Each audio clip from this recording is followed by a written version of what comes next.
what is the importance of clarity of purpose?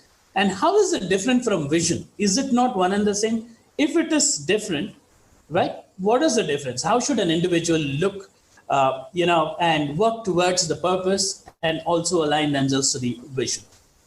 Yeah, I think that's a great question. And I wanna state that there is an overlap, right? There is a bleeding effect. And within the industry, because mission and vision are spoken about in such interchangeable words, that a lot of people have started to think they're one and the same. But no, you're absolutely right. They are mountains apart. Right? They're two totally separate things.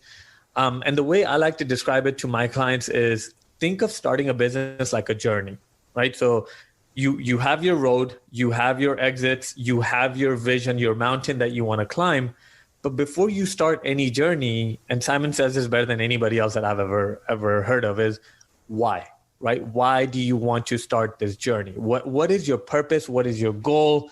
Why do you want to do this? And if we take the jungle cutting example again, right? Cutting the jungle and getting through to the other side, that is just a vision. What got you to get all of these people together, and what convinced these people to cut that jungle for you, right? What is your purpose?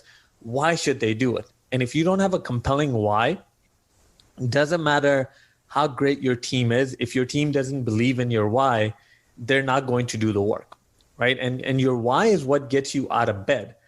I think if you listen to Simon's book, he talks about the golden circle, right? There's the what, there's the how, and there's the why. Every company in the world knows what they do. Some know how they do it.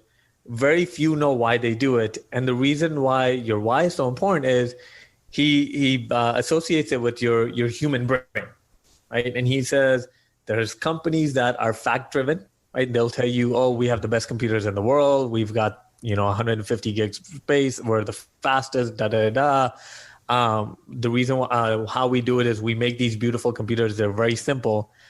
But decision-making is always emotional. And that's why you hear people say all the time, it just didn't feel right. Right? They have no explanation. They have no reasoning behind it. You could give all the facts in the world.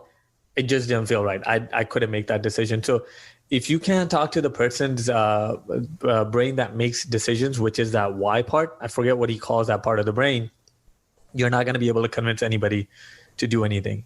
And I'll give you a very prime example. This is one of the reasons why I got into this field. I was hired on board as a BPM manager for a company here in Houston.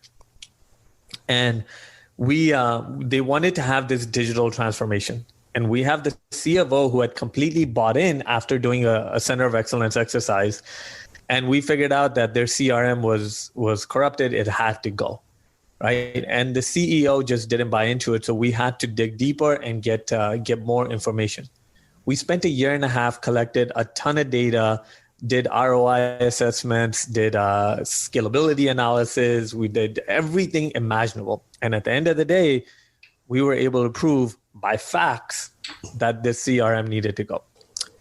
Guess what the company decided to do? And they said, no, we're not going to do it. And that was because I didn't speak to his purpose. I spoke to facts. I did not speak to the mind that's going to make the decision. And at the end of the day, the answer that I got is it just doesn't feel right. And it wasn't his fault. It was my fault to not be able to realize that and to be able to get through to that person. That's what I was hired on board to do. And I wasn't able to accomplish that. But that is why your why is so important. It's what gets you out of bed. Right? So I'll read you my why real quick. This is my personal why in life. It's I want to become legendary by making the world a better place. That is my one-liner. And the reason why is, first, I've always wanted my family name, Velani, to be known. So hence the reason Velani Consulting, right? Not ABC Consulting or Masterclass, whatever. Velani Consulting. I want my name to be known. I'm very egotistical like that, and I have no problem admitting it. Second, make the world a better place. I believe that companies and individuals are what bring change to the marketplace, right? They bring revolutions, ideas, products. And if I can help somebody become the next Steve Jobs or Tim Cook or Jeff Bezos or Elon Musk or create the next Apple, I believe that I've made the world a better place. So when I'm having a hard day, when it's 5 a.m. and my alarm's going off and I don't want to get out of bed, this why is what gets me out of bed. I think to myself, I was like, if I don't wake up, am I going to be legendary today? Or is it okay? And every day the answer is, no, you better wake up. If you want to be legendary, this is what legendary people do. They get up.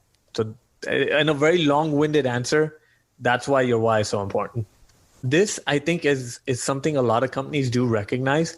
But when it actually goes into practice, their whys, their visions, their values, they become these 200-300 page binders, right? And the problem with that is you might take a day, a couple of days, you're very pumped up, your team gets together and you write this binder, but then nobody in the company reads it, right? Nobody has time to read a 200-300 page binder.